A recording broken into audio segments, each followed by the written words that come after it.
আমি অনেক ধন্যবাদ দিতে চাই কলাকান্দাবাসীকে। কলাকান্দাবাসী যে সুন্দর আয়োজন করেছে এবং সুশৃঙ্খল আজকে একটি মেডিকেল ক্যাম্প করতে পারলাম, এই জন্য আমাদের সাথে যারা ডাক্তার এসছেন তাদেরকে অনেক অনেক ধন্যবাদ দেই। তার সাথে সাথে যারা অক্লান্ত পরিশ্রম করেছেন আজকের এই স্বাস্থ্য ক্যাম্প বা সুষ্ঠুভাবে করার জন্য, তাদেরকেও আমি অনেক অনেক কৃতজ্ঞতা জানাচ্ছি।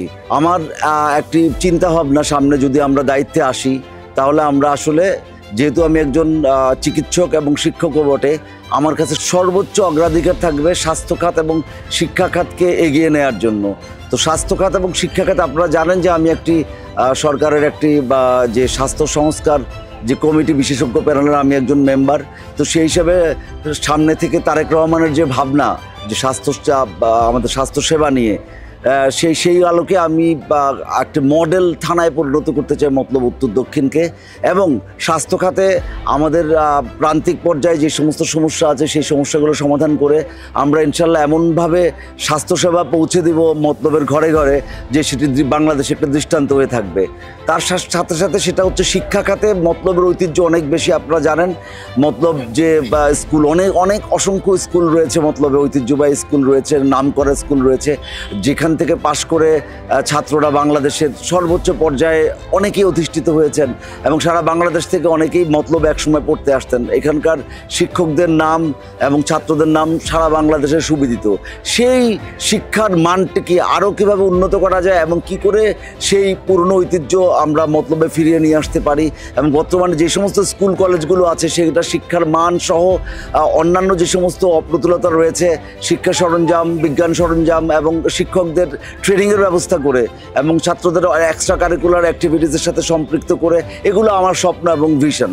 আমরা অন্যান্য যে কাজগুলো আমরা করব, সেটা আপনারা জানেন যে আমাদের যোগাযোগ ব্যবস্থায় অভূতপূর্ব উন্নতি আমরা অনেক বছর, আজ থেকে 20-25 বছর আগে যা ছিল সেটা 91 সালের পর থেকে আমরা চেষ্টা করেছি। তারই ধারাবাহিকতায় যে উন্নয়ন কার্যক্রম চলেছে সেটাকে টেকসই এবং লাকসইভাবে করার চিন্তাভাবনা করি আমরা ইনশাল্লাহ মতলবের যোগাযোগ ব্যবস্থাকে অভূতপূর্ব উন্নয়ন ঘটাবো এবং প্রত্যেক ঘরে ঘরে দাঁড়ে দাঁড়ে যে এই জিনিসগুলো আছে সেগুলো আমরা সমস্যাগুলো আছে রাস্তাঘাটে, সেগুলো সমাধানের চেষ্টা করব। কৃষি, আপনি জানেন জিয়াউর রহমানের একটি কর্মসূচি ছিল খাল খনন এবং সবুজ বিপ্লব বা কৃষি বিপ্লব। তো সেই কৃষি বিপ্লবে কৃষিখাতকে কীভাবে বৈজ্ঞানসম্মতভাবে এবং কিভাবে আধুনিক করা যায় সে ব্যাপারে আমার প্রচেষ্টা থাকবে। সর্বোপরি আমি যে কথাটা বলতে চাই, মতলব হবে মাদক মুক্ত থানা।